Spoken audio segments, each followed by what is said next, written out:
চারিদিকে শীতের প্রকোপ এতটাই বেড়েছিল যে যেখানেই যাচ্ছি সেখানেই দেখি সবাই আগুন জ্বালাচ্ছে।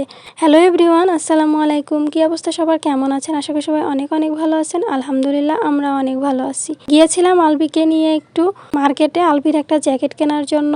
এবার প্রচুর শীত পড়ছে আর এই শীতে যে পোশাকগুলো আছে সেগুলোতেও হচ্ছে না, তাই ওর জন্য জ্যাকেট কিনতে গেছিলাম। আগের পোশাকে কাজ হচ্ছে না, আমাদের সেম একই অবস্থা। এত পরিমাণে শীত বাইরে যে শীতের পোশাক খোলাও যাচ্ছে না, এরকম একটা অবস্থা। গিয়েছিলাম আমি আর ভাবি, সেখানে আবার টাউনে ভাইয়াও ছিল। আর ভাইয়া যেহেতু চলে আসবে আর আমরাই কেনাকাটা করব, এই জন্য সেখান থেকে আমরা এই যে ভেলপুরি অর্ডার করছিলাম, ভেলপুরি খেলাম। আর ভেলপুরিটা অনেক মজা ছিল। আমরা তো ভেলপুরি খাওয়াই ব্যস্ত, আলবি ওইদিকে ছিল গাড়ি দেখায় ব্যস্ত। আলবি গাড়ি দেখলে আর কিছুই লাগে না, গাড়ি দেখতে পেলে সে একভাবে গাড়ির দিকে তাকিয়েই থাকে। যাই হোক, আলবিকে দেখুন কিভাবে সে ব্যাগ হাতে দাঁড়িয়ে আছে। এটা তার মামির ব্যাগ, আর মামির ব্যাগ হাতে কিভাবে দাঁড়িয়ে আছে। তারপর এই তো আলবিকেও একটু করে খাইয়ে দিলাম। যাই হোক, তারপর আমরা চলে গেলাম আলবির জ্যাকেট কেনার জন্য।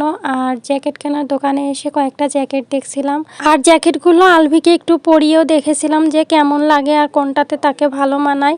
আর এখানে জিন্সের একটা জ্যাকেট ছিল, দেখতেই পাচ্ছেন, ওটা আমি আলবিকে পরিয়ে দিচ্ছিলাম। আর এই জ্যাকেটটা পরানোর পরে আলবিকে পুরাই যেন মেয়ের মতো লাগতেছিল, দেখে মনে হচ্ছিল পুরাই মেয়ে।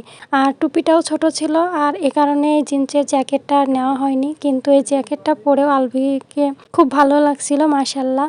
যাই হোক, এটা তেমন একটা মানাচ্ছিল না, এই কারণে এই জ্যাকেটটা বাদ দিয়ে দিছিলাম। তারপর ওই জ্যাকেটটা না নিয়ে এই জ্যাকেটটা নিয়েছিলাম। আর এই জ্যাকেটটা পরেও আলবিকে মাশাল্লাহ ভালোই লাগছিল। সব দিক থেকে এটা পারফেক্ট ছিল, শুধু হাতার দিক থেকে একটু বড় ছিল। টুপিটাও বেশ ভালো ছিল, মানিয়েছিল খুব সুন্দর। মাশাল্লাহ, আমার ছেলেকে যেটা পরাই সেটাতেই ভালো লাগে। আর এই জ্যাকেটটা যেহেতু সব দিক থেকেই পারফেক্ট ছিল, ফাইনালি এই জ্যাকেটটাই নিয়ে নিলাম। আর জ্যাকেট নেওয়া শেষ, আর কোনো কিছুই কেনাকাটার ছিল না, যেহেতু প্রচুর শীত, বাইরে থাকার মতো পরিস্থিতি নাই। তার কারণে আমরা বাসায় চলে যাচ্ছিলাম। আর এই তো এদিকে অটোয় যেতে যেতে আলবি আবার ঘুমিয়েও পড়ছিল। আর বাইরে তো প্রচুর ঠান্ডা, প্রচুর কুয়াশা চারিদিকে। বাসায় এসে আলবির অবস্থাটা দেখুন, সে কিভাবে বসে বসে ঘুমাচ্ছে। তাকে বসিয়ে রাখছি, সে এভাবেই ঘুমাচ্ছে। যতই তাকে শুয়ে দিতে চাই কিছুতেই সে শোবে না। যাই হোক, তারপর এই তো উঠেই গেল, আর ঘুম হলো না। তারপর ওকে নিয়ে চলে গেলাম একটু আগুন ধরানোর জন্য। এবার যেভাবে শীত পড়ছে, এই শীতে সবাই প্রায় আগুন জ্বালিয়েছে, এরকম একটা অবস্থা। আমার মনে হয় সবাই জ্বালিয়েছে, যেহেতু আমরা আগের বছরেও জ্বালাইনি, তার আগেও জ্বালাইনি, কিন্তু এই বছর জ্বালানোই লাগছে। আর শীতের সময় এভাবে আগুন জ্বালিয়ে সবাই একসঙ্গে আগুন পোহানোর মজাটাও কিন্তু অন্যরকম। যাই হোক, আলভির জ্যাকেটটা কেমন হয়েছে সবাই কমেন্ট করে জানাবেন।